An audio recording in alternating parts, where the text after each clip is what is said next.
Bueno, vamos al lío. Otro examen del CAP, examen del 11 de mayo de 2024. Vamos a corregirlo. Vamos a ir viendo poco a poco las respuestas. Y bueno, lo de siempre. Soy Fran, soy profesor del CAP, soy profesor de formación vial y te ayudo a aprobar el CAP. Estos vídeos te vienen bien para repasar, o si no has visto nunca ningún examen del CAP y quieres saber lo que es, pues te viene bien para saber a lo que tienes que enfrentarte si quieres sacarte esto. Y si estás haciendo el CAP o ya lo has hecho, pues también te viene bien para repasar. En este canal voy subiendo exámenes y también voy subiendo contenido del CAP, del curso. O sea que cualquiera de las dos cosas, si te interesa, pues te recomiendo que te suscribas. Así que vamos a ir viendo poco a poco. Empezamos por el principio, ya sabéis, examen de mercancía. Las 25 primeras son de mercancía.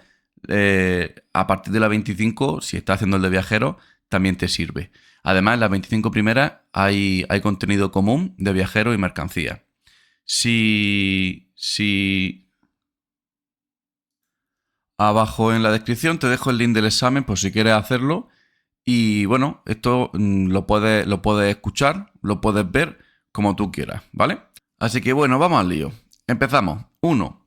¿Cuál de estas afirmaciones es correcta? A. Las agencias de transporte pueden intervenir respecto de la totalidad de modos de transporte. B. Las agencias de transporte deben contratar en nombre propio tanto con el transportista como con el cargador. C. Entre las funciones de la agencia de transporte se incluye la gestión, información y organización de las cargas. Y D. Todas las respuestas anteriores son correctas. Vale, aquí tenemos que saber lo que es una agencia de transporte, que básicamente son empresas que tienen información y se dedican a gestionar las cargas entre transportistas y entre almacenes, cargadores y todo esto. Y de lo que nos dice aquí, pues todas son verdad. La agencia de transporte interviene en todos los modos de transporte. Pues por ejemplo, si sube el camión a un barco, la agencia de transporte interviene. También contratan siempre en nombre propio, o sea, son los que contratan el viaje y el transportista lo realiza como colaborador. Luego, se incluye entre sus funciones, pues gestionan, tienen la información y organizan las cargas. O sea, sé que todas son correctas. Como os digo siempre, cuando pone que todas son correctas, no siempre, pero en un 90 y pico por ciento, normalmente es correcto que todas son correctas. Venga, siguiente. ¿Qué tipo de actividad realizan las empresas que prestan servicios de transporte de mercancías a terceros? A. Transporte por cuenta propia. B. Transporte por cuenta ajena. C. Una actividad auxiliar y complementaria. O D. Las respuestas B y C son correctas. Vale. Transporte de mercancías a terceros. A terceros quiere decir que no es tuyo. Que tú tienes una empresa de mercancías que se dedica, pues lógicamente las empresas de mercancías, de transporte de mercancías, se dedican a llevar cosas que no son suyas. Va a un almacén, coge una mercancía que no es tuya y la lleva a otro sitio que te encargan. Y es tan fácil como eso. Tenemos que entender que eso no son transportes por cuenta propia, porque la mercancía no es nuestra, y que no son actividades auxiliares. O sea, no son actividades ni auxiliares ni complementarias del transporte. ¿Por qué? Porque es una actividad principal del transporte. Básicamente es transportar. Por lo tanto, es la B. Transporte por cuenta ajena. Por cuenta ajena es que quiere decir que no es mío, que es la mayoría del transporte de mercancías. Transporte que no es tuyo y lo llevas de un punto a otro. Venga, siguiente, la 3. La forma en que la inclinación del terreno afecta al movimiento del vehículo depende del grado de la pendiente y... Vale, esto es una pregunta de teoría y aquí os podéis equivocar bastante. Vamos a ir viendo. A. De la masa total del camión. B. De la velocidad del camión. C. Del estado de la calzada. Y D. Del estado de los frenos del camión. O sea, sé que nos está preguntando cómo la forma de la inclinación del terreno afecta al movimiento del vehículo, dependiendo ¿de qué depende? Cómo afecta esa inclinación. O sea, si vas cuesta arriba o cuesta abajo, ¿qué es lo que principalmente te afecta? Y esto es una pregunta teórica y al final vamos a descartar la D, porque los frenos no tienen nada que ver aquí. ¿Esto qué es? ¿Qué pasa aquí? Fuera. Ahora, vale. Vamos a descartar la D, que no tiene nada que ver. Los frenos no afectan al movimiento del vehículo. Hombre, si frena sí, pero no es lo que nos están preguntando. Y aquí por teoría tenemos que sabernos que la inclinación, cuando nos hablan de inclinación, dependen dos cosas. Por supuesto la pendiente, lógicamente. Y luego, por teoría, ¿vale? Teoría pura y dura. Y luego, la masa. Aquí la correcta es la masa. Cuando nos habla de cómo afecta esa inclinación al movimiento, la correcta es pendiente y masa, por teoría. Y os explico, el estado de la calzada y la velocidad, aquí se están refiriendo a que pasamos todos los días por el mismo sitio. Imaginad que pasamos por una pendiente de un 8%. ¿Y qué va a cambiar en tu vehículo si siempre pasas por el mismo sitio? ¿Qué va a cambiar? ¿Cómo le afecta esa inclinación, esa pendiente? Pues teniendo en cuenta que siempre pasas a la misma velocidad y por la misma carretera, lo que se modifica puede ser la masa. Yo esta pregunta necesito que la entendáis así, porque es que si no se complica un montón. Al final te están preguntando qué modificas cuando pasas por un terreno. Si pasas siempre por el mismo, lo único que puedes modificar es la masa, ¿vale? La velocidad vamos a entender que siempre llevamos la misma y qué podría afectarme durante esa inclinación. Vamos a dejar esta pregunta así, tiene sentido, es teórica, pendiente y masa, ¿vale? Es lo que más afecta en el movimiento en inclinación. Venga, siguiente. En el transporte intermodal, en el que interviene un barco, ¿cómo se denomina al conjunto de técnicas que permiten el embarque y desembarque rodado de vehículos?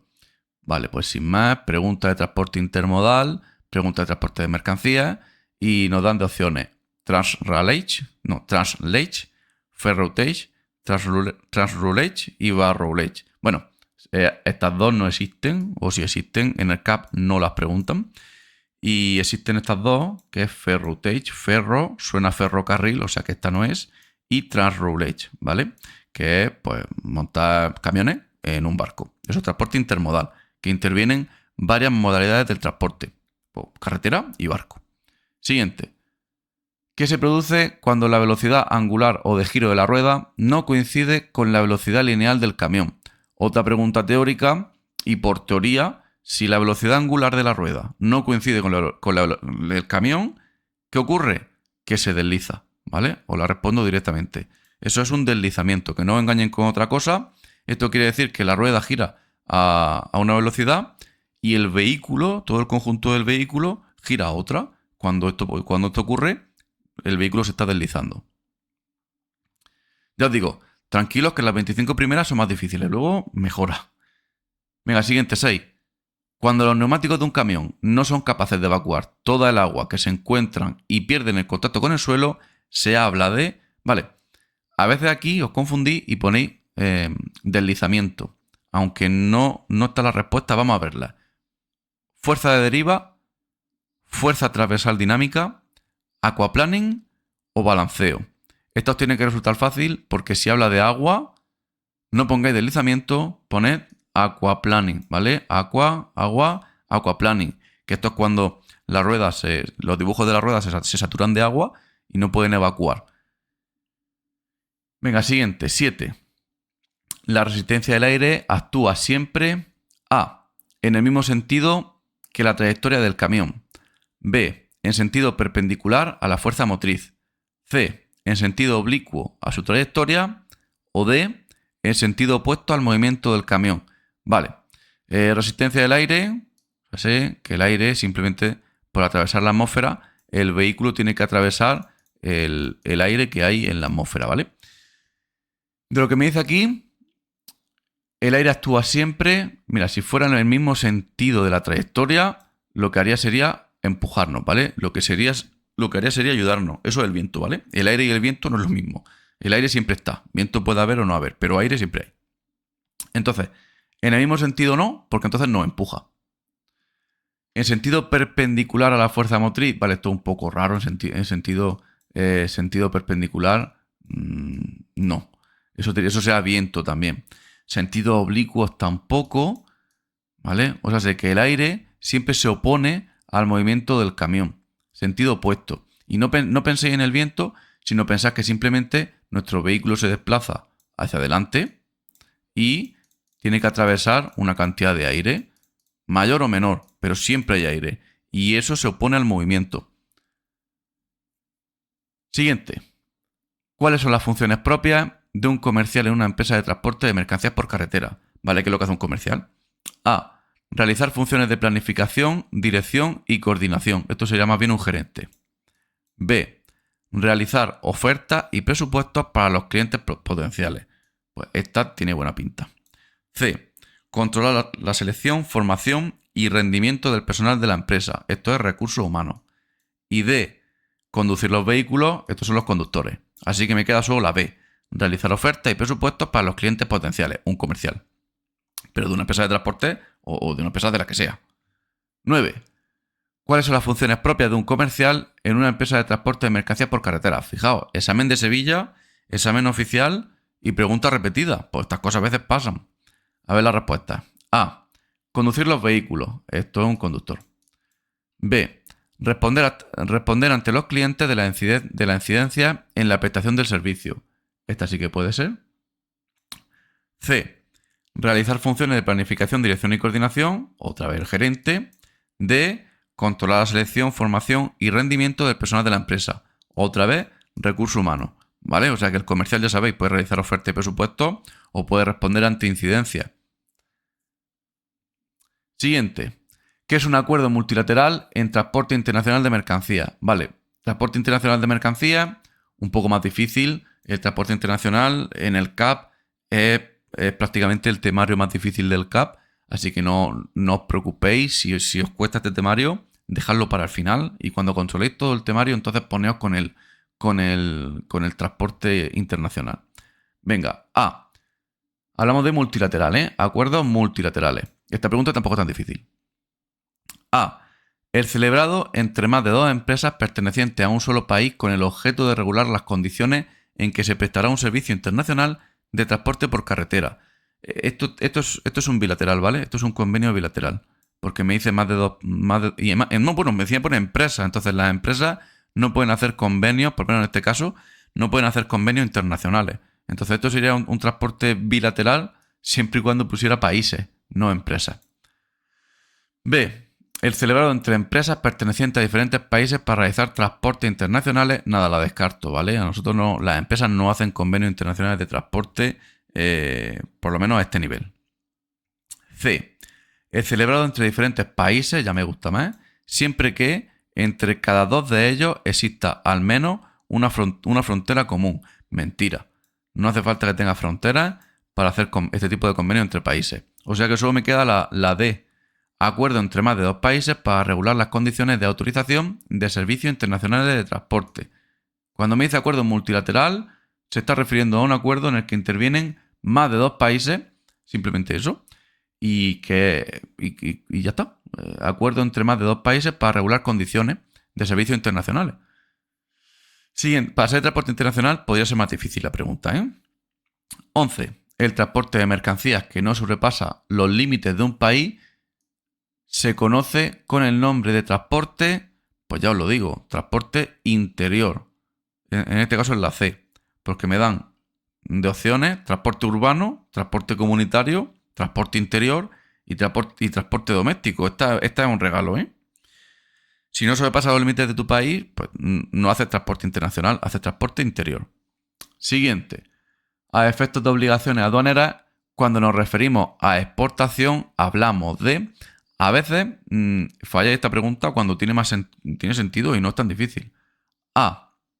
Salida del territorio aduanero de la Unión Europea de mercancías de la Unión. B. Salida de mercancías desde un estado de la Unión Europea con destino a otro estado miembro. C. Intercambio de mercancías dentro del territorio aduanero de la Unión. O D. Intercambio de autorizaciones bilaterales entre estados. Vale, la D la descarto. Esto de autorizaciones bilaterales no tiene nada que ver con... Ahora mismo no tiene nada que ver con la exportación. Luego, la C me dice intercambio de mercancías dentro del territorio aduanero de la Unión. Nosotros en Europa, nuestro territorio aduanero es el mismo. Entre nosotros no tenemos aduanas. Entonces, cuando nos preguntan por transporte internacional en tema aduanero, si es de aduana, tiene que ser fuera de Europa. Entre nosotros no tenemos aduanas. Entonces, intercambio de mercancías dentro de Europa no me vale, porque como tal no tenemos aduanas. Luego me queda la A y la B. La B me dice salida de mercancías desde un estado de la Unión Europea con destino a otro estado de la Unión Europea. Pues nada, pues tampoco me vale. Si nosotros no tenemos aduanas. Entonces solo me queda la A. Salida del territorio aduanero de la Unión Europea de mercancías de la Unión. Estamos exportando. Pues si cualquier país de la Unión Europea vende mercancía fuera de Europa, es una exportación. Y si cualquier país de la Unión Europea compra mercancía a otro país que no sea europeo, es una importación. No es tan difícil, ¿vale? Exportar e importar. Pero tener en cuenta que nosotros dentro de Europa no tenemos aduanas. O sea, tenemos aduanas, pero entre nosotros no tenemos esas tasas aduaneras. Siguiente. ¿Para qué conductores es necesario un certificado de conductor de tercer país? A. Solo para los conductores, ojo, pone solo, cuando pone solo, feo. Solo para los conductores con nacionalidad de Marruecos, Bolivia, Islandia, Noruega y Liechtenstein. B. Para todos los que no sean españoles. C. Solamente para los procedentes de América Latina. Esto de solamente tampoco me gusta. D. Para los que no tengan nacionalidad de un estado de la Unión Europea o de Islandia, Noruega y Liechtenstein. Y esta es la correcta, ¿vale? La D. ¿Por qué? Primero, las que ponen solo y solamente no suelen ser, además que las descartamos porque no tienen sentido. Estamos hablando que un certificado de conductor de tercer país es para poder moverte por Europa conduciendo un vehículo de transporte, en este caso de mercancía o un autobús, da igual, y poder moverte con autorización. Necesitas una forma de moverte por Europa. Si eres español, o europeo, o tienes residencia, no te hace falta porque ya tienes libertad de movimiento por Europa. Al final me está diciendo que quien tiene libertad de movimiento por Europa no necesita un certificado de conductor de tercer país. Eso es lo que me dice la D. ¿Qué conductores necesitan un certificado de conductor? Todos los que no tengan nacionalidad en Europa o Islandia, Noruega y Liechtenstein, que estos son los de la cooperación Schengen, que es otro tema, ¿vale? Siguiente. El capital social de una sociedad anónima, una SA, nunca puede ser inferior a, y os lo digo directamente, esto lo tenéis que saber, las sociedades anónimas tienen que tener al menos 60.000 euros de capital social, que esto es lo de siempre. Esta pregunta es buena, la ponen mucho. Y si pregunta sociedad limitada, pues tenéis que saber que es 1 euro, ¿vale? Estas dos tenéis que saberlas bien. Siguiente. ¿Dónde se puede obtener el certificado de conductor de tercer país? A. En el órgano administrativo de transporte de las comunidades autónomas. Pues no sigo leyendo.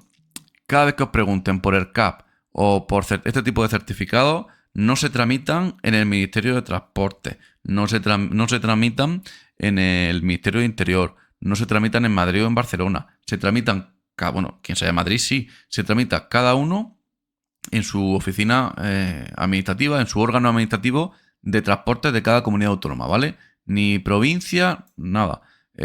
Órgano administrativo de transporte, que es mucho más amplio, de cada comunidad autónoma. Ni jefatura provincial de tráfico, ¿vale? Estamos en el CAP no lo lleva tráfico. Nada de ayuntamiento y nada de guardia civil ni tráfico. Esto lo hace transporte, pero no el ministerio directamente, sino su órgano administrativo de cada comunidad autónoma.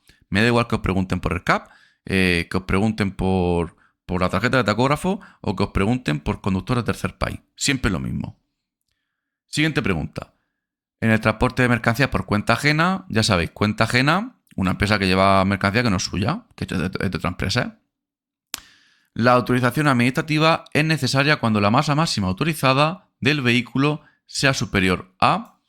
Vale, estamos hablando de excepciones. O sea, si tenéis que conocer lo que es la autorización administrativa, todos los camiones que se mueven por España necesitan tener a un transportista una autorización que les permite moverse por territorio español, por territorio europeo y transportar.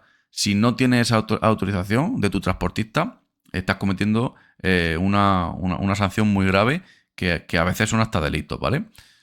En este caso, es una de las excepciones que tenéis que conocer. No hace falta, de hecho no puedo meter en la autorización de transporte vehículos que no superen las 2 toneladas de masa máxima autorizada. Si lo supera, pues serán transporte ligero hasta 3.500 kilos y más de 3.500 kilos transporte pesado. Todo esto, lo que estoy explicando es tema de autorización administrativa, que para los que ya hayáis estudiado un poquito y sepáis del tema, pues la tarjeta de transporte, ¿vale? Que tienen que tener todas las empresas. Pero si el vehículo no supera las 2 toneladas, está exento de tarjeta de transporte, no lleva tacógrafo, es que no puedo meterlo en la tarjeta de transporte, no se puede. Una de las excepciones, ¿vale? Tenéis que conocerla. Siguiente, vamos por la 17. En un camión, ¿qué consecuencias tendrá una sobrecarga de dirección? Sobrecargar, ¿vale? Porque le pongo mucho peso en el eje de dirección, ¿vale? A. Puede hacer demasiado ligera la conducción. Ligera no, en todo caso sería pesada. B. Puede hacer pesada la conducción, dañar el eje y los neumáticos. Esta tiene sentido, la B. C. Puede hacer pesada la conducción e incrementar el consumo de combustible. También tiene sentido. Ahora las vemos. Y D. Puede desequilibrar la conducción. La D la descarto porque tanto como desequilibrar no es lo más correcto. Al final tenéis que pensar que a veces en una pregunta hay varias respuestas que tienen sentido, pero tenemos que ir a la más correcta, a la que es la más correcta. Y de aquí, que puede hacer pesada la conducción, es verdad. Que daña el eje y los neumáticos, es verdad. Y que incrementa el consumo de combustible, también es verdad. Pero en mayor medida, lo que ocurre sobrecargando el eje de dirección es la B, ¿vale? Aunque la C, esta pregunta es polémica porque la C también es verdad, pero la más correcta, ya os digo que esta pregunta es la B de Barcelona. Puede hacer pesada la conducción, dañar el eje y los neumáticos. Cuidado con esta pregunta, que son preguntas feas. Ya sabéis que en el CAP, cuando veis preguntas de estas, si no estáis seguros, no la contestéis. No pasa nada por dejarnos alguna pregunta como esta, que es tan ambigua, sin contestar. Siguiente. Debido a la irregularidad de la carga, el estibador es el que coloca la mercancía. Y el que carga y coloca la mercancía. Debe ayudarse de ciertos materiales para rellenar los huecos. ¿Cuál de los siguientes materiales es incorrecto para esta tarea? O sea, si yo estoy ajustando lo que pongo dentro del camión, ¿qué puedo usar? Bueno, en este caso me preguntan qué no puedo usar para ayudarme a esa colocación de la carga. ¿Puedo usar madera? Pues sí, la madera sí que puedo usarla. Comburentes tenéis que saber lo que es, ¿vale? Un comburente son materias que favorecen el incendio, ¿vale? Que favorecen el fuego. El triángulo del fuego se forma de combustible, comburente y temperatura. O sea, sé que el comburente en este caso en la atmósfera es el oxígeno y es bastante bueno para ayudar a que se cree un fuego. Luego tengo espuma de poliuretano y bolsas de aire. Vale, las bolsas de aire se usan en la propia paquetería, usan dentro de las cajas bolsas de aire. Y la espuma de poliuretano es un poco raro, pero bueno, también existe.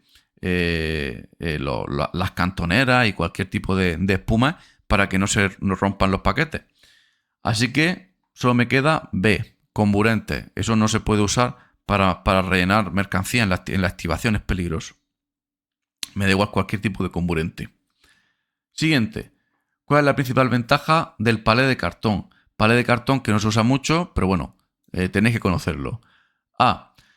La garantía de higiene al tratarse de un producto desechable. B. Su coste. C. Es varias veces reutilizable. O D. El palé de cartón no existe. Vamos descartando. El palé de cartón sí que existe. Esto de que es reutilizable, no. El palé de cartón no es muy reutilizable. Y me preguntan por la principal ventaja. Vale, la principal no es el coste. Os descarto el coste. Sí que es verdad que el palé de cartón puede ser más barato que el de madera, pero como lo tienes que desechar, al final no es el más rentable, no es el más económico, pero sí que es verdad que es el más higiénico. Es de poco uso, a veces uno, y es muy, muy higiénico y también es reciclable. Así que sería la garantía de higiene al tratarse de un producto desechable. Siguiente. 20. Cuando existe un único contrato y el envío se lleva a cabo con distintos modos de transporte, estamos hablando de una operación de transporte A. Sucesivo, B. Multimodal, C. Extensivo, D. Cualificado. Vale, en el CAP no os preguntan por transportes cualificados o transportes extensivos, ¿vale? Eso aquí en el CAP no existe. Así que tenemos que irnos si es un transporte sucesivo o es un transporte multimodal. Vale, un transporte sucesivo intervendrían varios transportistas y en un transporte multimodal intervienen varios modos de transporte. Vale, pues aquí lo tenemos. Si me dice que el envío se lleva a cabo en distintos modos de transporte, Pues tenemos un transporte multimodal. Siguiente. ¿Qué plazo de validez tienen las autorizaciones CEM, Transporte Internacional? Esto es un tipo de autorización, Conferencia Europea de Ministros del Transporte. Pues ¿qué validez tienen? ¿Qué plazo de validez? Esto simplemente tenéis que saberlo. La validez general, las de larga duración, como máximo pueden tener 1 año. Teoría. 22.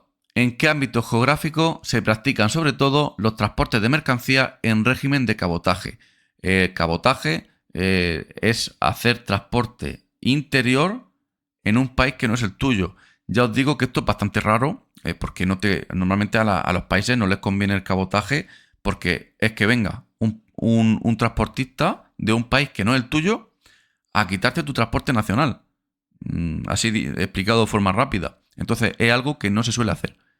Y me está preguntando que en qué ámbito geográfico, en qué parte del mundo se suelen hacer cabotajes. Y me dicen A, en la Unión Europea, B, en los países integrados en el sistema de autorizaciones CEM, C, en la Unión Europea y Marruecos, y D, las respuestas A y B son correctas. De lo que me dicen aquí, aunque puede parecer rioso, es simplemente la A, en la Unión Europea. O sea, esto no es frecuente el cabotaje en el mundo. Hombre, hacerse se hace, pero tanto como en Europa no. En Europa, al no tener frontera entre nosotros y tener libre aranceles, no tenemos impuestos, los cabotajes son mucho más normales. Que repito, un cabotaje es irte a un país que no es el tuyo y hacer transporte nacional dentro de otros países, ¿vale? Resumiéndolo mucho. Y bueno, es algo que no es frecuente, pero en Europa sí que es frecuente, aunque no es del todo libre, tiene sus limitaciones. Siguiente. A ver, el convenio CMR contempla diversas causas de exención de responsabilidad del transporte. A ver, el CMR, estamos hablando del convenio en el que está la Carta de Porte Internacional. El CMR es la Carta de Porte Internacional que se regula mediante un convenio. Y me dice que el convenio CMR contempla diversas causas de exención de responsabilidad del transportista cuando el daño de la mercancía haya podido derivar de ella. ¿A quién corresponde la prueba? O sea, sí, ¿a quién le corresponde probar que el daño de la mercancía ya existía? O sea, si esa mercancía ya tenía un daño previo. ¿Quién tiene que probar eso? Pues entre las posibilidades que me dan son el transportista, el remitente, el destinatario o la junta arbitral del transporte. Solo puede ser el transportista. El transportista es el que tiene la obligación de aportar las pruebas si el daño de la mercancía en cualquier caso ya existía o ha sido un daño derivado o cualquier cosa. Al final el transportista es el que tiene que demostrarlo. No os liéis y no pongáis la Junta Arbitral del Transporte, porque la Junta Arbitral sí que es verdad que arbitra, pero al final en todo caso la demostración, las pruebas tendrán que venir por parte del transportista, ¿vale? Esta es una pregunta un poco difícil porque me mezcla el CMR y encima me mezcla Junta Arbitral, es un poco complicado. Siguiente. Si no se ha pactado otra cosa, ¿en qué plazo debe ser entregada una mercancía a su destinatario? ¿Vale? Otra vez, esto es parte también del convenio del transporte y convenio CMR, de transportistas dirigentes y todo esto. A. En el que emplearía un porteador diligente. Y ya no leo más, ¿vale? Porque las siguientes son lo mismo, pero me añaden 6 horas, 12 horas, 36 horas. Simplemente la que emplearía un porteador o transportista diligente. Porteador es el transportista, ¿vale? Y me está preguntando que si no pactamos una hora en concreto para que, por ejemplo, tú me contratas y yo te tengo que llevar una mercancía y tengo que ir desde Sevilla a Burgos. ¿Cuándo te entrego la mercancía? Pues simplemente en la que lo haría un porteador diligente. Un transportista diligente es un transportista que eficaz, un transportista que cumple con su trabajo, un transportista que trabaja bien. Sin más. Aunque normalmente en los contratos de transporte se acuerda una hora. Pero bueno, si no se hace, pues simplemente hay que responder en el tiempo que emplearía un transportista diligente. Y punto. 25. Un documento de identificación con fotografía por cada miembro de la tripulación, o sea, un carné, ¿Es un documento obligatorio que debe llevarse a bordo del vehículo durante un transporte de mercancías peligrosas? O sea, se me está preguntando por el carnet del ADR, básicamente. A. Solo en el caso de transporte de mercancías de la clase 1 o 7. Pone solo. Malo. B. Solo en el caso de transportes internacionales. Otra vez pone solo. C. Sí, debe llevarse a bordo durante el transporte. Y D. No, aunque es obligatoria su confección. Pues nada, me está preguntando por el carnet de la ADR y sí, la C, debe llevarse a bordo durante el transporte. Es nuestro carnet personal para el transporte de mercancías peligrosas. Vale, y hasta aquí el temario específico. Vamos con el temario común, tanto para viajeros como mercancías. Suele ser mucho más fácil y desde aquí normalmente los alumnos suelen responder bastante más preguntas. 26.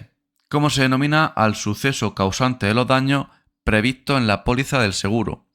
¿Riesgo, prima, tomador o siniestro? Pues como veis ya es mucho más fácil. El suceso causante de un daño en un accidente, pues eso, un siniestro, ¿vale? Se puede llamar también siniestro. Es lo mismo, es un sinónimo. Siguiente. ¿Cuál de estas afirmaciones referida a la posición que debe adoptar el conductor es falsa? Esto va a ser más temario de ergonomía, de cómo debemos de ir en el puesto de conducción. ¿Cuál es falsa? Muy importante. ¿Cuál no es verdad? A. Los brazos no han de estar tensos. Esta sí que es verdad. O sea que esta no es, porque los brazos no han de estar tensos. B. Las manos no deben agarrar el volante con fuerza. También es verdad. Los brazos no han de estar ligeramente flexionados. Mentira. Esta es mentira. Los brazos sí tienen que estar ligeramente flexionados, porque si no llevamos los brazos muy rectos y nos cansamos. Y la última era que no conviene cruzar las manos al girar el volante, y esta también es verdad. O sea que ya son preguntas mucho más fáciles. 28. ¿Qué datos registra automáticamente el tacógrafo? Venga, pregunta del tacógrafo. A. Exclusivamente las actividades de los conductores. Esto de exclusivamente, ya sabéis que esto que es tan limitante suele excluir la pregunta. B. Solo la velocidad. Mentira. C. Únicamente la distancia. Otra vez. Si os fijáis, la A, la B y la C, las tres tienen una palabra que las descarta. Y la D. Datos sobre la marcha de los vehículos y sobre determinados tiempos de trabajo de los conductores. Pues muy fácil. Siguiente. La utilización adecuada de la caja de velocidades. A. Debe evitar las turbulencias. B. Mejora la velocidad pero perjudica el consumo. C. Debe permitir que el motor gire siempre dentro de la zona económica. O D.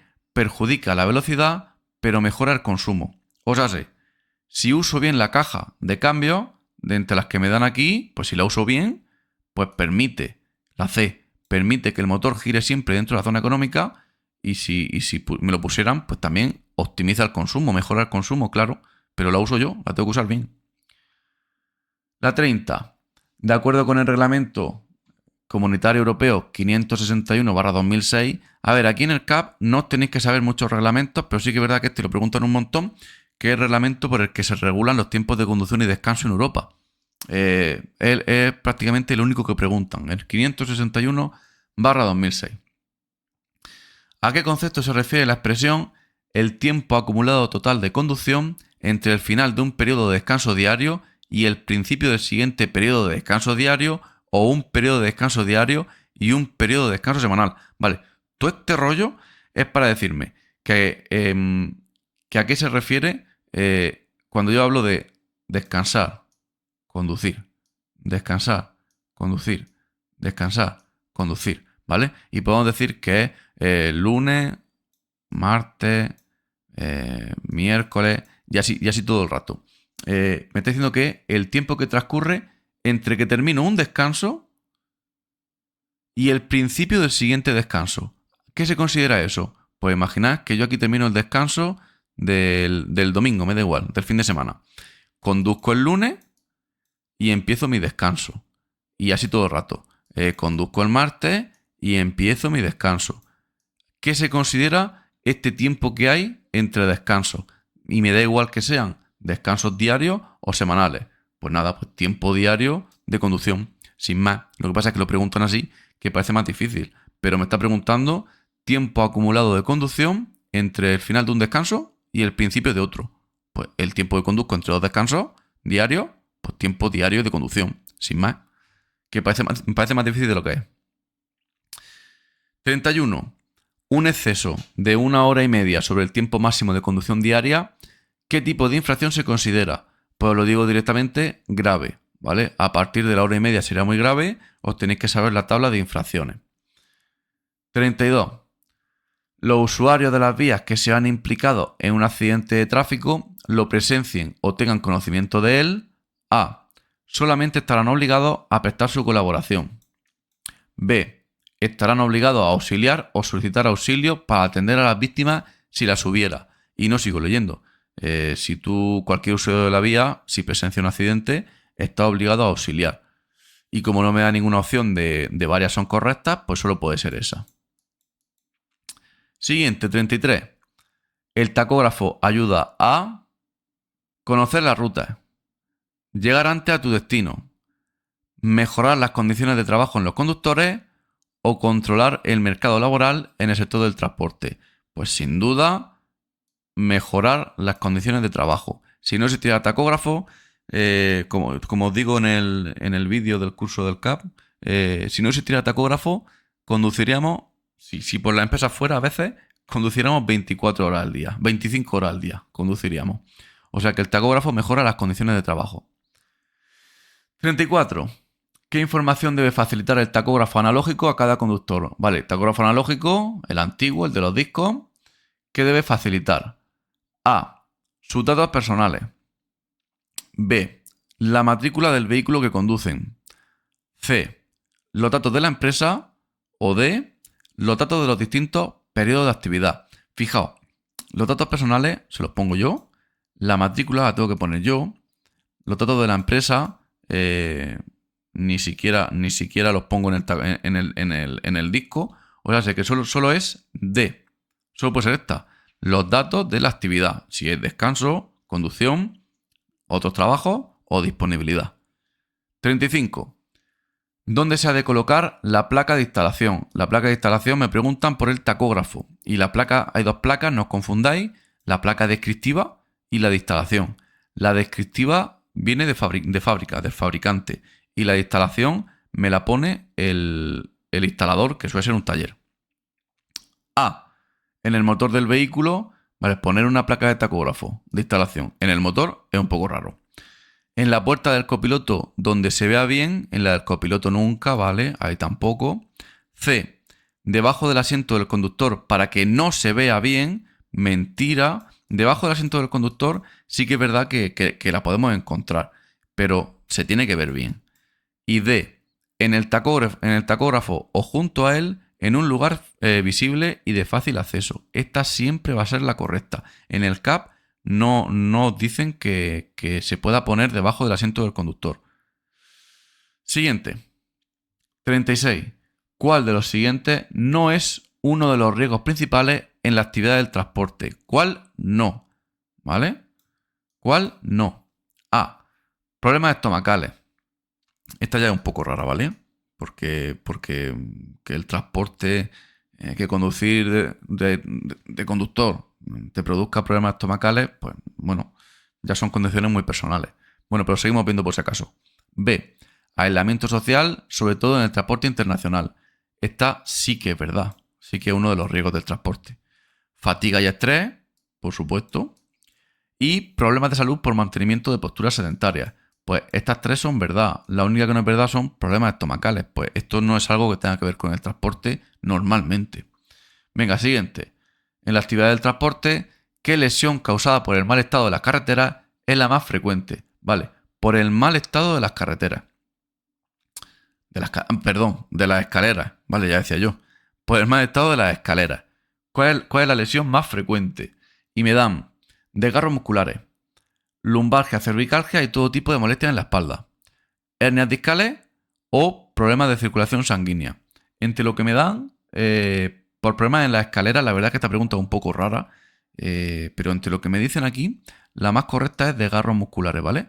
Un desgarro muscular, una distensión o cualquier problema muscular que podamos tener por subir o bajar una escalera que esté en mal estado. Esta es una pregunta un poco rara, pero tenéis que conocerla, que son parte de los accidentes laborales y los tipos de lesiones que tenemos en el transporte.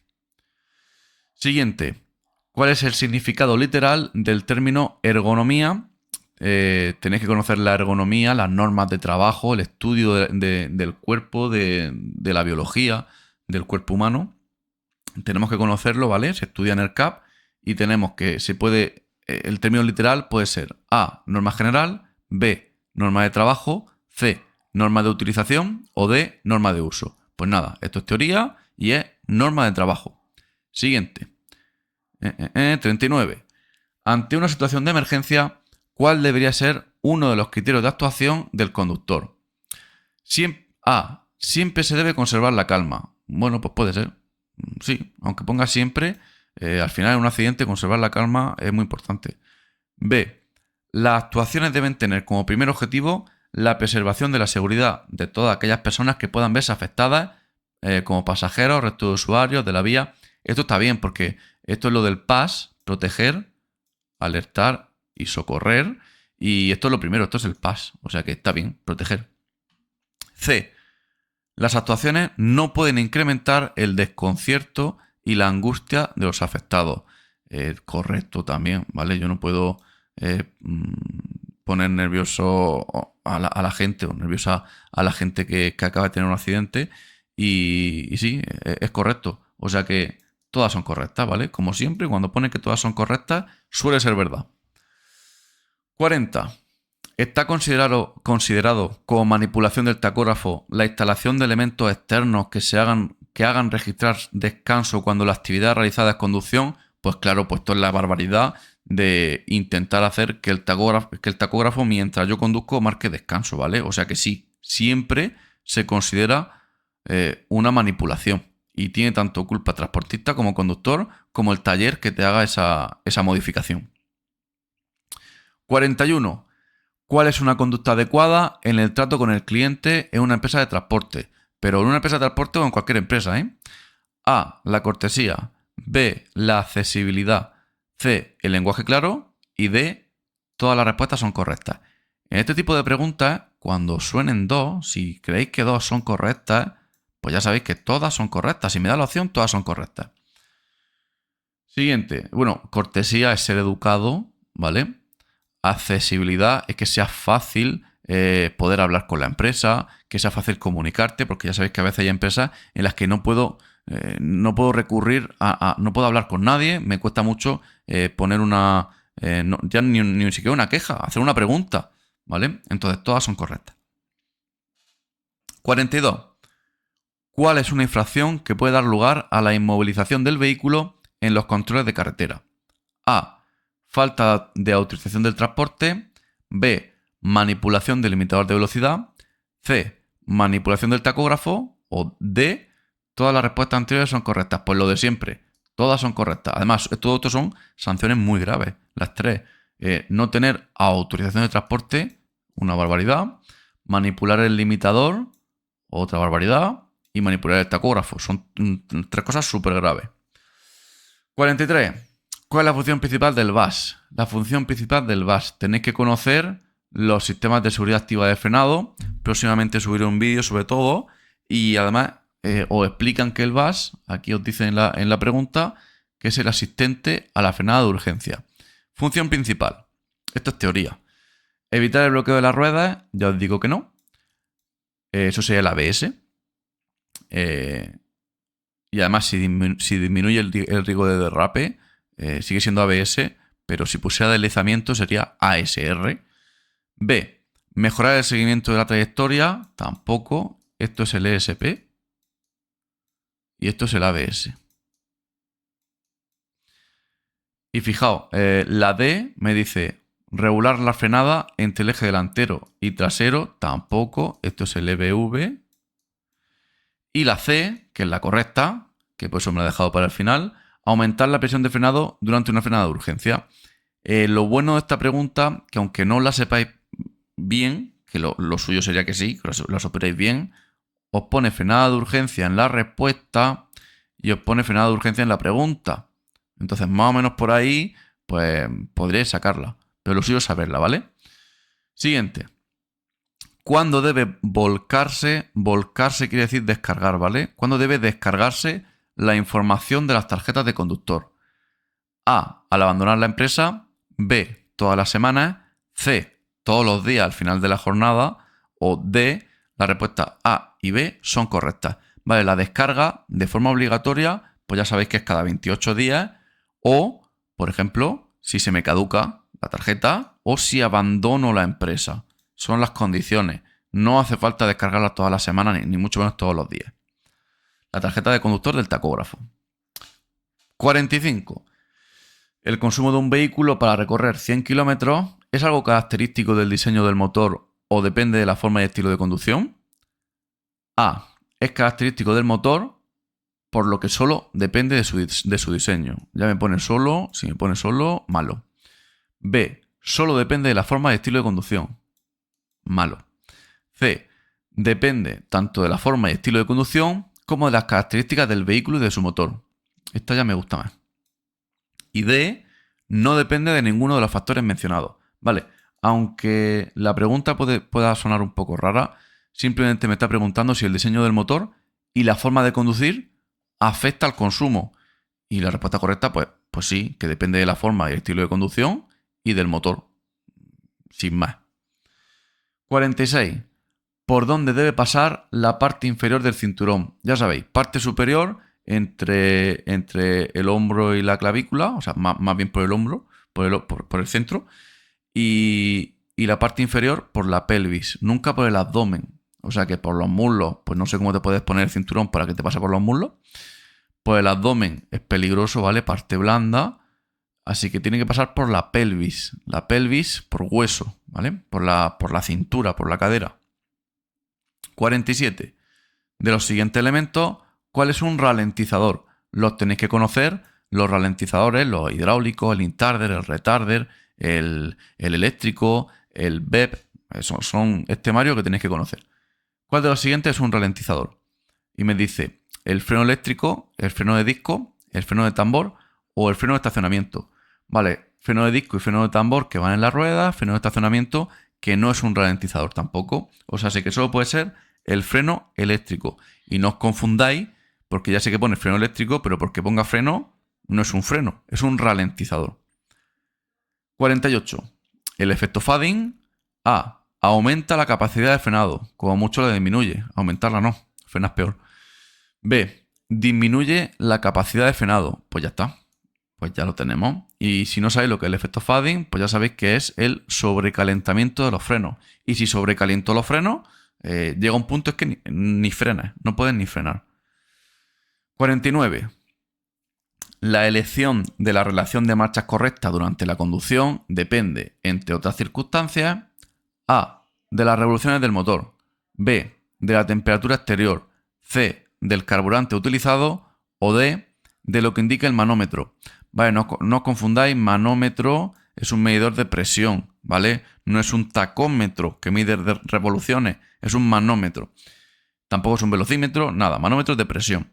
Y de lo que me dan aquí, la temperatura y el carburante utilizado no es lo más correcto. Lo más correcto es las revoluciones del motor. Depende de las revoluciones del motor que lleves, pues así cambiarás de marcha, sin más. 50. ¿Es obligatorio un dispositivo indicador de velocidad en el tacógrafo?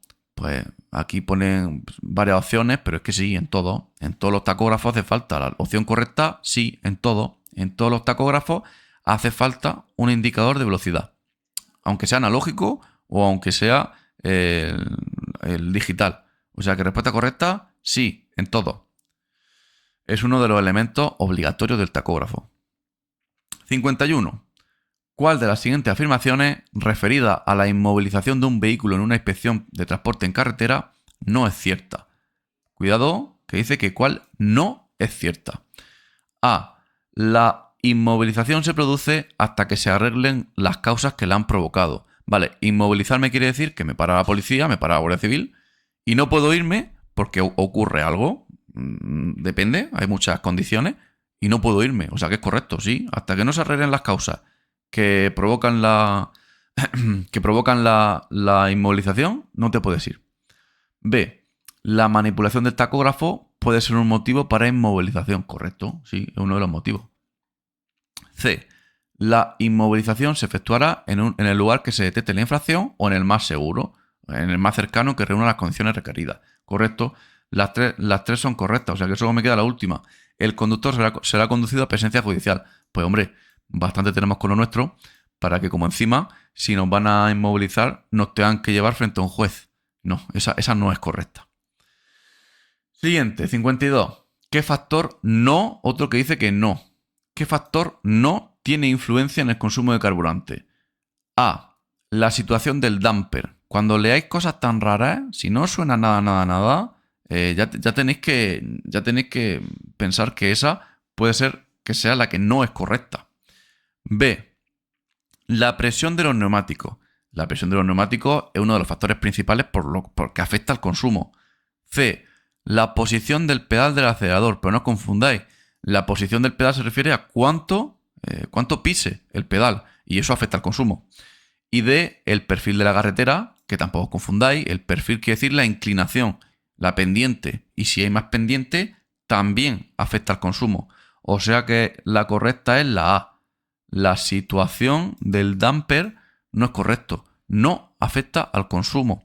Y el damper, si no tenéis que saber lo que es, no hace falta, pero bueno, el damper es la contrapolea del cigüeñal. Lo que hace es absorber las vibraciones y hacer que el cigüeñal tenga un giro mucho más neutro, un giro mucho más limpio. Pero ya os digo, eso no tenéis que saberlo. Cuando veáis piezas de estas raras que no suenan, son descartes, son preguntas que son descartes. Siguiente. El uso que se realice de los sistemas de frenado de un automóvil puede influir en el consumo de carburante y me da varias opciones, pero es que esta es sencilla. Sí. Y punto, ¿vale? Sí. Ya está. Depende de cómo uses los frenos, influye. Sí. Siguiente. 54. El conductor de un vehículo se aproxima a una intersección. Una intersección es un cruce, ¿vale? Regulada con un semáforo que se encuentra en rojo, por lo que deja de acelerar antes de llegar. Eso es inercia. ¿Es correcto su comportamiento? Vale, os explico. Cuando nosotros dejamos de acelerar, me da igual que llegue a una intersección o que quieras salirte de una carretera o lo que sea. Si dejas de acelerar con tiempo, el vehículo no consume cero, y estás aprovechando la inercia. Así que vamos a ver las respuestas. A. No, porque al dejar rodar el vehículo sin acelerar, aunque se reduce el consumo, aumentan los desgastes de los frenos. En los frenos, mentira, si no está frenando. B. No, porque al dejar rodar el vehículo sin acelerar, aunque se reduce la contaminación atmosférica, aumentan los desgastes en la transmisión. Mentira también. C. Sí, porque aprovecha la inercia del vehículo. Y D. Solo si también pisa el pedal del embrague. Tampoco. O sea que solo puede ser la C. Sí, porque se aprovecha la inercia. Esta es la pregunta, la típica pregunta que nos ponen de inercia. Siguiente. El que un automóvil monte una caja de velocidades con cambio manual o con cambio automático influye en el consumo de carburante. Vale, para el CAP, esto es lo de siempre. Para el CAP, un concepto, bajo mi punto de vista, un concepto un poco antiguo, pero la caja de cambio automática gasta más que la caja de cambio en manual. Entonces, de las respuestas que me da, me dice A. Si con las cajas de velocidades con cambio automático el consumo es mayor. B. Si con las cajas de velocidades con cambio automático el consumo es menor. C. Si la velocidad es la misma, no influye. O D. Si el estilo de conducir es el mismo, no influye. Vale, influir tiene que influir. Si llevas caja de cambio manual o automática, tiene que influir. Y como concepto para el CAP, tenéis que saber que sí, las cajas de velocidades automáticas gastan más. Y esta la suelen preguntar, tenerla clara y la respondéis. Siguiente pregunta. ¿Qué medidas se deben tomar en caso de producirse un accidente?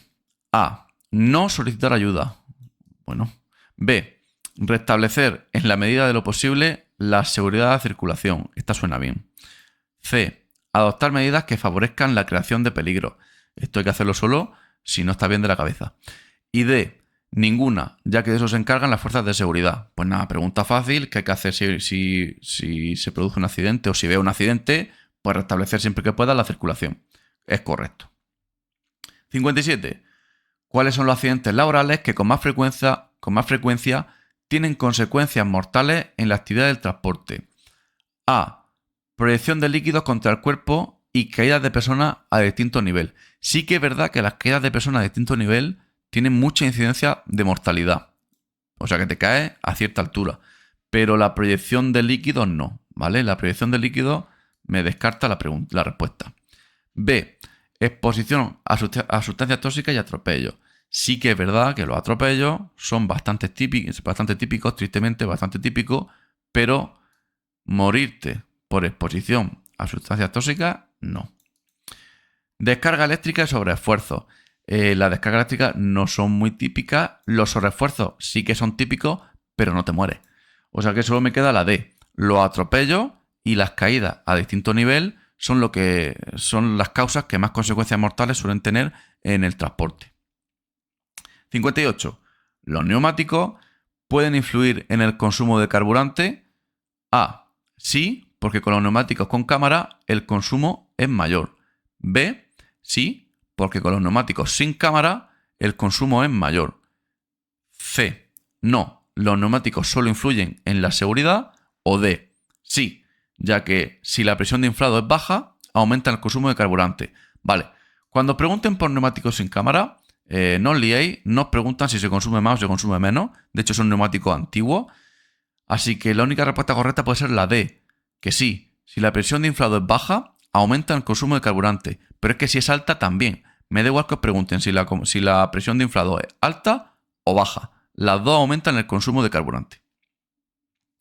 59. Una buena forma de ahorrar carburante al conducir un vehículo pesado es A. Esperar con el motor arrancado sin circular hasta que alcance la temperatura adecuada. Esto no se hace. Esto es un concepto antiguo. El motor se calienta en marcha, moviéndose, sin acelerar mucho, pero moviéndose. B. Dejar de acelerar con suficiente antelación. Bueno. C. Circular con una presión de inflado de los neumáticos inferior a la recomendada. Esta no. Y D. Acelerar en vacío cuando se arranca el motor. Mira, otra barbaridad. Nada. Acelerar en vacío para que el motor alcance la temperatura. Nada. Solo puede ser la B. Dejar de acelerar con suficiente antelación por el tema de la inercia. Si hablamos de ahorrar combustible, es la única respuesta posible. 60. Con la reducción de la presión de inflado de un neumático, A. Se reduce el consumo de combustible. Nada. B. Se aumenta el consumo de carburante. Esta. Ya está. Sin más. Si reduzco la presión de inflado, se aumenta el consumo de carburante. Un regalo. Siguiente. 61. ¿Qué resistencia interviene en el movimiento de los vehículos? Tenéis que conocer 3 resistencias. Resistencia aerodinámica, resistencia a la pendiente y resistencia a la rodadura. Y aquí nos tienen que preguntar una de las 3. ¿Cuál de las 3 nos pregunta? La de la pendiente. O sea que respuesta correcta, resistencia de la pendiente. Es una de las resistencias que interviene en el movimiento. Ya os digo, aerodinámica, pendiente, rodadura. 62. ¿Qué influye en el consumo de carburante de un vehículo pesado? A. El sistema de mando de distribución. Nada, en el CAP no se ve nada del tema del sistema de mando. B. El estado en el que se encuentre el filtro de aire. Bueno, esto sí que es bastante importante, puede ser. C. El material con el que se construye la carrocería del vehículo. Nada, esa nada. D. El tipo de sistema de frenado. ¿Hidráulico o neumático? Tampoco. Cuando veáis preguntas que sean así de mecánica muy específicas, no suelen ser correctas. Con el tema del combustible suelen ser cosas mucho más sencillas y lógicas, como por ejemplo el filtro de aire, que es súper importante en los vehículos, sobre todo en los diésel. 63. ¿Qué factor no tiene influencia? ¿Cuál no tiene influencia en el consumo de carburante? El voltaje de la batería. Pues yo os digo que el voltaje de la batería no tiene mucha influencia en el consumo. La posición del acelerador sí, cuánto pise el pedal sí que tiene influencia, la presión de los neumáticos también y el perfil también, ¿vale? O sea que el voltaje de la batería no influye en el consumo de combustible. Muchas preguntas de consumo y muchas preguntas bastante sencillas en este examen de Sevilla de mayo. 64. Entre los factores que afectan al consumo de carburante de un automóvil se encuentra A. El montaje de freno de tambor. Otra pregunta de combustible, y cuando nos dicen este tipo de piezas no afectan al consumo. El tipo de ralentizador que monte el vehículo. Bueno, si lo importante es llevar ralentizador, el tipo de ralentizador que lleves tampoco influye tanto. El material con el que se construye la carrocería, otro descarte. Así que el estado en el que se encuentre el filtro del aire del sistema de alimentación. O sea, otra pregunta prácticamente repetida, es lo mismo. 65. Entre los factores que afectan al consumo de carburante de un automóvil con motor de combustión se encuentra A. Otra pregunta que va a ser igual. A. El tipo de bujías que monte, fría o caliente. Esto no afecta al consumo. A ver, si nos ponemos muy teóricos, sí que depende del motor, afecta, pero no es lo que nos preguntan. B. La posición del pedal del acelerador. Esta ya me gusta más. Cuánto pise el acelerador afecta en el consumo. C. El material de la carrocería, otra vez. O D. Si la bomba de alimentación es de membrana o de émbolo. Todas estas cosas no tenéis que saberlas. Simplemente B. La posición del pedal del acelerador afecta al consumo. Pues si lo piso más, pues gasto más. 66. El conductor de un vehículo pesado tiene la posibilidad de reducir el consumo de carburante de su vehículo. Pues sí, a ver cómo, pero sí. A. Solo cuando se trata de motores de gasolina.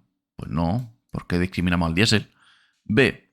No, porque el consumo es invariable en función de la velocidad a la que se circule. Mentira también. Sí, por ejemplo, reduciendo la presión de inflado de las ruedas traseras. Hombre, si quieres gastar más, entonces sí, pero para gastar menos, esa no me vale. Y la última, que tiene que ser la correcta por descarte, sí, por ejemplo, sustituyendo el filtro del aire cuando lo recomiende el fabricante. 3 respuestas seguidas del filtro del aire. Correcto. 67. ¿Qué ventajas tiene reducir la velocidad media de circulación? O sea, sé que todo el mundo, o nosotros en nuestro vehículo, vayamos un poquito más lento. A. No tener que comprobar el nivel del líquido refrigerante, ya que conducir de esta manera hace que el consumo de refrigerante sea nulo. Pues mentira. B. No tener que comprobar la presión de inflado de los neumáticos, salvo que en caso de pinchazo. Mentira también. Reducir la frecuencia de la inspección técnica periódica y aumentar los plazos de mantenimiento del vehículo. Claro, si va más lento no tienes que LTV. Mentira. La única que es verdad es la D, la última, por descarte. Menor consumo de combustible. Si vas más lento, en general, gastas menos. Pues sí, a menos revoluciones, menos consumo de combustible. 68. La tetraplegia, ya sabéis, tenéis que conocer dos. Tetraplegia y paraplegia. Paraplegia 2, tetraplegia 4. O sea, una persona parapléjica no puede mover las piernas y una persona tetrapléjica no puede mover ni las piernas, ni los brazos, ni el tronco. O sea, de lo que me da aquí, la tetraplegia consiste en A. La pérdida de capacidades de las extremidades inferiores, ¿vale? Esto es la paraplegia. B. La pérdida de las funciones motoras en todas las extremidades, o sea, extremidades, brazos y piernas, y en el tronco. Esta es la correcta. Porque ya la demás me dice C. No tener conciencia de sí mismo ni del entorno, que esto es un coma, que normalmente me preguntan por un estado vegetal, un estado vegetativo. Y D. Todas las respuestas son correctas, en este caso no. Vamos a ver, cuando pongan todas las respuestas son correctas y se contradigan, no pueden ser todas correctas, porque por ejemplo aquí la A y la B se contradicen. Una te dice que pierde la capacidad en las extremidades inferiores y otra te dice que la pierde en las inferiores y en las superiores. O sea, si se contradice, nunca puede ser todas correctas. Siguiente. En la hoja de registro o disco diagrama del tacógrafo, os digo, hoja de registro y disco diagrama es lo mismo, los discos del tacógrafo. ¿Están anotados los datos de su fabricante? Me está preguntando si en los discos están anotados los datos del fabricante. Y la respuesta correcta es simple. Sí. Y punto. Sí. 70. Ojo, no os liéis, ¿vale? Están registrados los datos del fabricante del disco, no del tacógrafo, ¿vale? Si os preguntan del tacógrafo, pues puede estar homologado para ese disco. Pero yo no sé. En los discos te sale la homologación del disco. Y también para qué tacógrafo es compatible. pero la homologación del tacógrafo no está en el disco, está en el tacógrafo, no os confundáis. 70. Se considera delito contra la seguridad vial y aquí os leáis a veces porque, por ejemplo, os preguntan si quemar un coche o robar un coche es un delito. Y bueno, un delito es, pero no es contra la seguridad vial. Quemar un coche es un delito, pero contra bienes ajenos, pero contra la seguridad vial no. Contra la seguridad vial tiene que ser que vayas conduciendo o que provoque accidentes, pero una cosa es que sea delito y otra cosa es que sea delito contra la seguridad vial. Vamos a verlo. Se considera delito contra la seguridad vial a la apropiación de la mercancía transportada actuando con extrema violencia. Esto es un delito, pero contra la seguridad vial no. B. La sustracción de vehículos. Robar un vehículo es un delito, pero contra la seguridad vial no. C. La conducción bajo la influencia de las drogas. Pues aquí tenemos el delito, ¿vale? El delito no es tomar droga, sino conducir bajo la influencia de estas. Y la D me ponía actos vandálicos dirigidos contra vehículos. Nada. Es la C. Siguiente. Las excepciones al uso del tacógrafo previstas en la normativa española comprenden también los recorridos en vacío de los vehículos que tengan que hacer necesariamente antes o después de la realización de uno de los transportes exentos. Todo este rollo para decir que si tu vehículo está exento siempre. Si, por ejemplo, haces servicio de recogida de basura, está exento hasta los 50 kilómetros de ruta, de radio de acción en la empresa, está exento. Entonces, me da igual que lleve basura o que no, o que vaya hacia la empresa o que vuelva, está siempre exento. Igual que, por ejemplo, los servicios urbanos, un autobús urbano, lo mismo, 50 kilómetros de recorrido. Si está exento, está exento. Si va hacia la base, si viene o si está en ruta, está exento. Los recorridos en vacío y durante la ruta. O sea que esta respuesta es que sí, está exento, tanto vacío o en ruta. 72. ¿Pueden las autoridades incautar o decomisar? Decomisar es lo mismo, incautar. Que te lo bloquean, que te quitan algo. Si te incautan un camión, pues lo tiene la policía y lo tienen incautado. ¿Pueden las autoridades incautar o decomisar el medio de transporte en caso de que el transportista deje de comunicar los datos de viajeros transportados en rutas procedentes de fuera del espacio Schengen? O sea, sí. Tenemos la obligación de, si salimos del espacio Schengen, si salimos de Europa e introducimos pasajeros, tenemos que tener todos los datos de los pasajeros. Si no lo comunico, pues lógicamente sí, las autoridades pueden, la respuesta correcta es que sí, pueden adoptar esa acción. Sí que pueden, simplemente sí. 73. Las infracciones muy graves que cometan los transportistas contra la normativa reguladora de la extranjería se sancionarán con A. Penas de privación de libertad de 1 a 3 años. B. El embargo de sus flotas de vehículos. C. Multa de 10.001 a 100.000 euros. O D. Multa de 601 a 6.000 euros. Pues sin más, esto es teoría. Las infracciones muy graves en temas de extranjería. C. Multa de 10.001 a 100.000 euros. 74. Los accidentes de tráfico que se consideran accidentes laborales pueden ser A. In itinere o en misión. B. En servicio o en disposición. C. En presencia o en servicio. O D. Ningún accidente de tráfico puede catalogarse como laboral.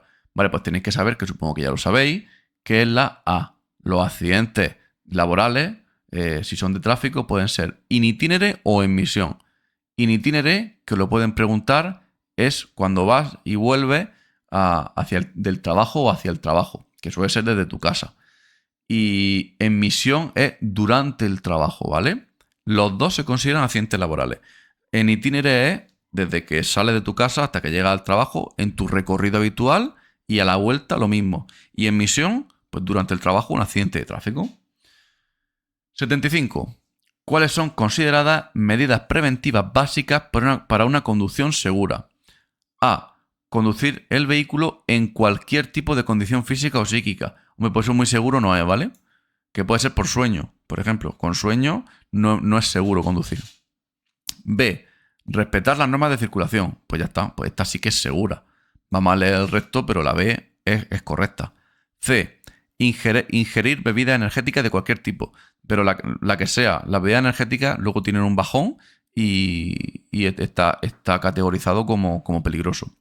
Y D, señalizar la maniobra cuando se estén realizando. Esta os puede parecer buena, pero la maniobra hay que señalizarla antes de realizarla, no durante. Siguiente, 76. ¿Cuál de los siguientes factores no influye en la potencia de un motor? Potencia, un concepto que tenéis que conocer, ¿vale? ¿Cuál no influye? La cilindrada del motor. La cilindrada influye, ¿vale? Directamente. La relación de compresión también influye. Y las revoluciones también influye. No influye la aerodinámica. El vehículo va a ser igual de potente. La aerodinámica lo que va a hacer es que tenga más resistencia al avance. Pero la potencia es la misma. Siguiente. ¿Cuál de las siguientes técnicas indicadas es más correcta para optimizar el consumo de carburante? A. Acelerar muy rápidamente para obtener una velocidad de crucero económica. No, hay que acelerar progresivamente. B. Circular siempre en marchas cortas. Al contrario, lo que tenemos que intentar es circular en marchas largas. C. Evitar acelerones y frenazos innecesarios. Pues esta va a ser la buena. Y D. Conducir con un vehículo muy potente. Pues sin más, pregunta fácil, ¿qué hay que hacer para ahorrar combustible? Pues evitar acelerones y frenazos innecesarios. 78. Ante un posible impacto contra otro vehículo, ¿cuál sería una maniobra de evasión pasiva? Vale, hay dos tipos de evasiones. Evasión activa, en la que yo reacciono. Yo soy el que hace el movimiento. O sea, freno, giro fuerte, intento no colisionar, no tener accidente de manera activa. Frenando, moviendo el volante, acelerando, esquivando, como sea. Y luego, evasión pasiva. Yo actúo de forma que intento que la otra persona reaccione. Tocando el claxon, pitando, dando las luces, ¿vale? Como sea, para intentar que la otra persona reaccione. Entonces nos preguntan por maniobra de evasión pasiva. ¿Reducir la velocidad? No, eso es activo. ¿Girar bruscamente el volante? Tampoco, es activo. Frenar tampoco, porque es activo. O sea que accionar el claxon, que es una maniobra pasiva. Accionar el claxon, dar las luces, cualquier tipo de maniobra que haga que la otra persona reaccione. 79. En el caso de bajar una pendiente pronunciada con un vehículo pesado, A. No es conveniente el uso de ralentizadores ya que dificulta la refrigeración del motor. Pues todo lo contrario. Si vas cuesta abajo, para eso están los ralentizadores, para usarlos. B. No es conveniente el uso de ralentizadores. Nada, ni sigo leyendo. C. No es conveniente el uso de ralentizadores, ni sigo leyendo. D. Se deben utilizar los ralentizadores preferentemente. Ya está, sin más, esa. 80. Si se incumplen las obligaciones aduaneras con una mercancía valorada en 12.000 euros, ¿se incurre en delito de contrabando? A. No. B. Sí, cuando se trata de tabaco. C. Sí, cuando se trata de drogas tóxicas. O D. Las respuestas B y C son correctas. Vale, fijaos. Os tenéis que saber los límites que puedo transportar para que sea delito o no. Porque yo puedo hacer contrabando. O sea, sí, por poder se puede hacer muchas cosas, ¿no? Pero hacer contrabando es pasar de un país a otro mercancía legal o ilegal, depende. Si la mercancía es legal, yo puedo hacer contrabando con mercancía que pueden ser, yo qué sé, patatas. Con patatas se puede hacer contrabando. Pero si no llego a 150.000 euros de valor de producto, ese contrabando no es un delito. Es contrabando, es una sanción, pero no es un delito. Luego, ¿cómo hago un delito de contrabando? Pues, por ejemplo, si llevo 15.000 euros más de 15.000 euros de tabaco, ahí ya es un delito. Menos de 15.000 euros es una sanción. Y en cualquier valor de droga, tóxica, es un delito. Aunque lleve 100 euros de cocaína, ya es un delito. O sea que C es un delito cuando se trata de drogas tóxicas. Tabaco no, porque no llega a 15.000 euros. Y sí, esa es la correcta. Siguiente. ¿Qué muestra la curva de par a plena carga? A. El par máximo de rueda cuando se transporte la masa máxima autorizada. B. El par máximo proporcionado por el motor a cada régimen de giro cuando el acelerador está pisado a fondo. C, el par máximo del motor cuando la potencia es máxima. O D, el consumo a par máximo con masa máxima autorizada transportada. Vale, un poco liosa. Lo que pasa es que solo tenéis que saber que si os dicen a plena carga, no se refiere a plena carga del vehículo. Se refiere a plena carga de acelerador. O sea, sí, pisar el acelerador a fondo y ver qué par tiene el motor. La correcta es la B. No os liéis. Quedaos que plena carga de par, de curva de par, no tiene nada que ver con el peso del camión. Tiene que ver con pisar el acelerador a tope, ¿vale? Plena carga de acelerador. Siguiente. ¿En qué momento entra en acción el sistema EBS? Otro sistema de seguridad activa de frenado que tenéis que conocer. A. Cuando se detecta un obstáculo en la trayectoria del vehículo. Esta no es.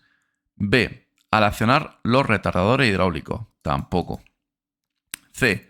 Al pisar el pedal del freno. Pues ya está, pues esta va a ser.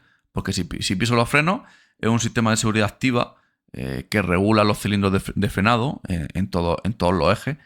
Y es la única que puede ser correcta. Porque la D me dice al producirse un cambio brusco en la dirección, que tampoco, ¿vale? Simplemente al pisar el pedal del freno.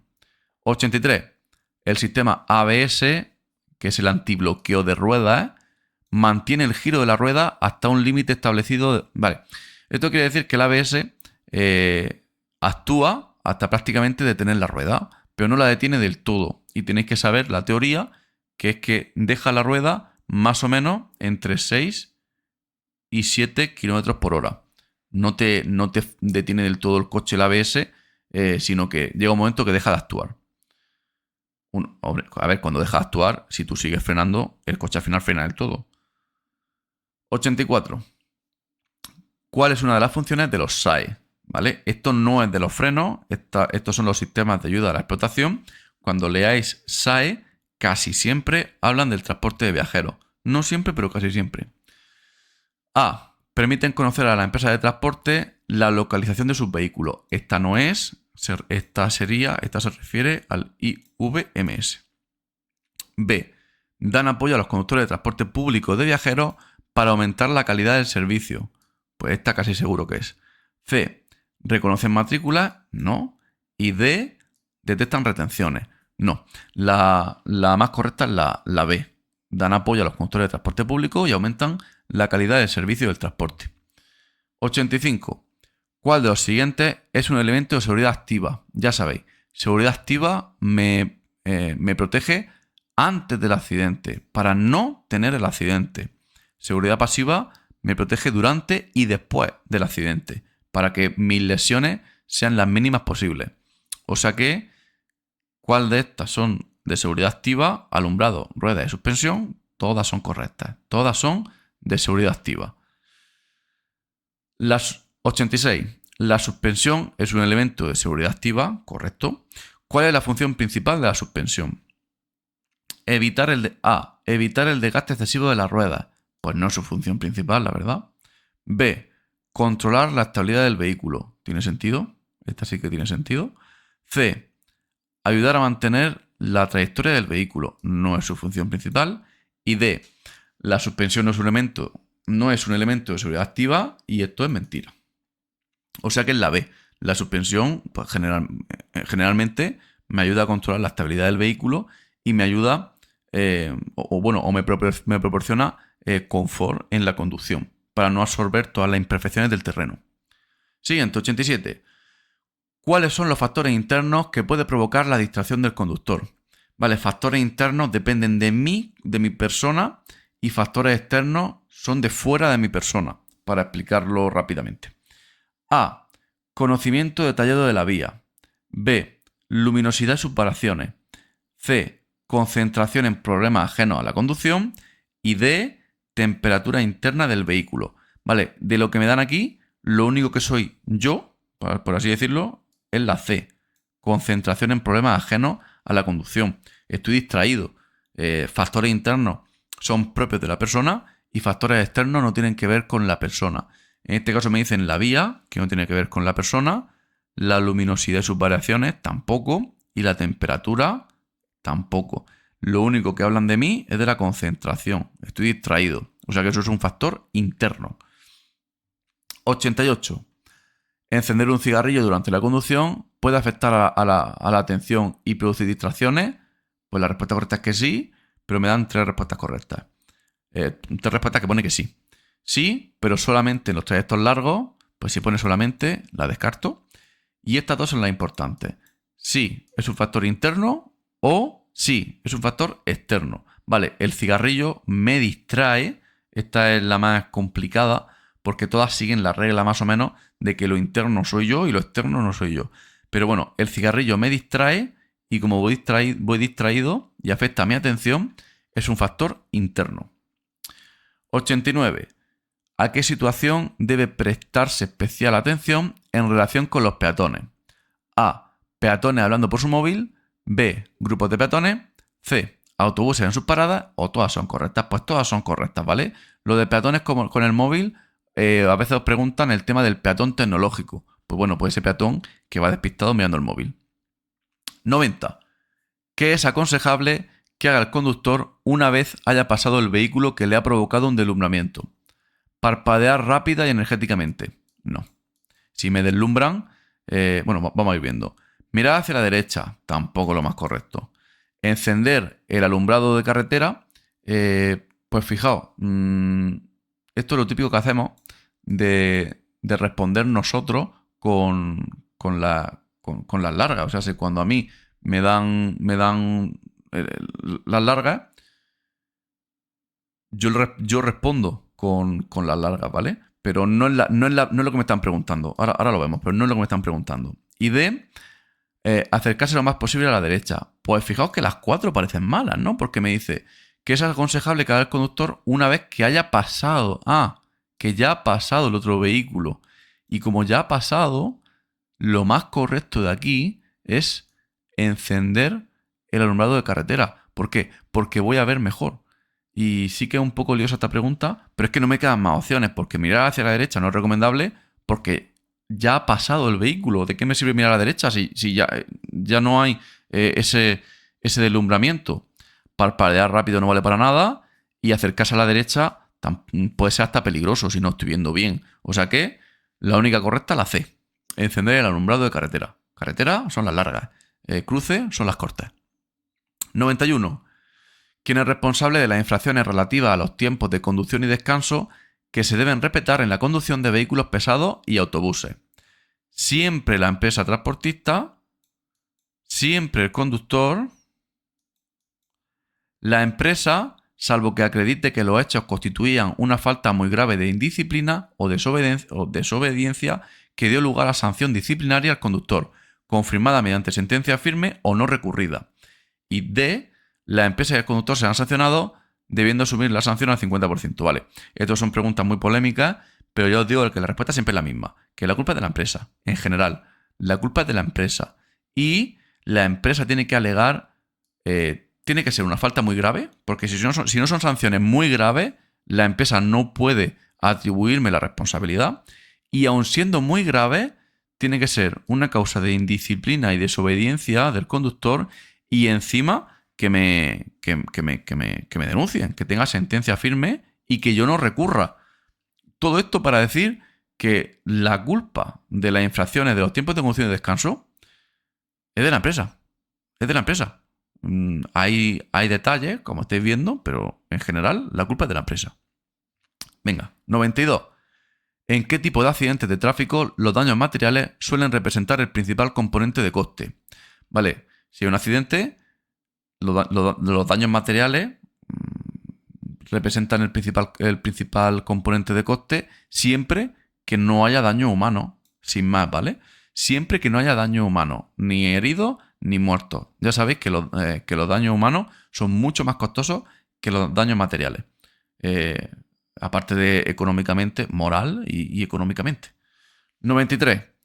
¿Qué medidas preventivas puede adoptar un conductor para evitar verse implicado en delitos de contrabando o de tráfico de personas? A. Evitar paradas innecesarias. Pues está bien, sí que está bien, porque a veces paramos en sitios que no tenemos que parar y podemos tener problemas. B. Repostar únicamente en lugares seguros. Pues también me gusta. C. No dejar acceder al vehículo a desconocidos. Pues ya está, todas son correctas, ¿vale? 94. ¿Qué señales indican a un conductor la aparición de somnolencia? ¿Vale? Somnolencia es que me está dando sueño. A. Dificultades para enfocar la vista. Correcto. Sí que es verdad. B. Pérdida de concentración. Correcto también. C. Bostezo repetido. Pues todas son correctas. Preguntas fáciles. 95. El tiempo de sueño diario que habitualmente necesita una persona adulta es... Vale, pues en el CAP os la respondo rápidamente. En el CAP es de 7 a 9 horas lo que recomiendan de sueño diario. Siguiente pregunta. En caso de auxiliar en un accidente de tráfico, A. No se debe mover nunca a los heridos. Como pone nunca, pues es demasiado... Descarta demasiadas situaciones. B. No se debe mover nunca a los heridos, salvo que estén graves. Depende. C. No se debe mover nunca a los heridos, salvo que estén inconscientes. O D. Si es imprescindible mover a los heridos, se hará asegurando la protección de la columna vertebral. Pues ya está, ¿vale? Si solo se mueve una persona que ha tenido un accidente de tráfico, si no queda más remedio. La correcta es la última, la D. 97. ¿Qué medida se recomienda que adopte un conductor que es objeto de violencia física? Vale, que me están pegando. A. Buscar una distancia de seguridad con el agresor. Pues tiene sentido, ¿vale? B. Solicitar ayuda. También puede tener sentido. C. Hacer uso proporcionado de elementos de defensa. Que, ojo, elementos de defensa en general, yo os recomiendo por España y por Europa en general. Hombre, lo mejor sería que no haga falta nada, ¿vale? Pero como mucho, el spray de pimienta es bastante útil. Porque incapacita a la persona durante 15-20 minutos y no deja ninguna secuela. Y es lo recomendable, ¿vale? Con elementos de defensa en general, el spray de pimienta es lo más recomendable. Así que todas son correctas, ¿vale? Todas son correctas. 98. Durante la realización del transporte, el conductor de un autobús A. Es responsable del vehículo. Pues ya está, pues no sigo leyendo, ¿vale? Simplemente, el conductor del autobús es responsable del vehículo. Pues que las demás me dicen que es responsable del vehículo solo cuando vaya con pasajeros, o solo cuando va sin pasajeros, o no es responsable del vehículo salvo que sea de su propiedad. No tiene sentido, ¿vale? Si estoy haciendo un transporte, pues soy responsable del vehículo, aunque no sea mío. 99. ¿Deben las empresas CAP efectuar algún trámite respecto de los cursos que se proponen impartir? A. Sí, deben homologarlos previamente, salvo que se trate de cursos de formación continua. Pues, hombre, sí que se tienen que homologar, pero aunque sean con formación continua o no, ¿vale? Sí, se deben homologar previamente, salvo que se trate de formación federada. Bueno, se homologan todos. Sí, deben homologarlos previamente en todo caso. Pues ya está. Sí, todos los cursos tienen que homologarse previamente. 100. La Junta Arbitral de Transporte ejerce su función en relación con transportes en barco siempre que transcurran íntegramente por aguas interiores. ¿Qué se refiere a un río? Bueno, la A no es. B. Transportes por carretera. Esta es correcta, ¿vale?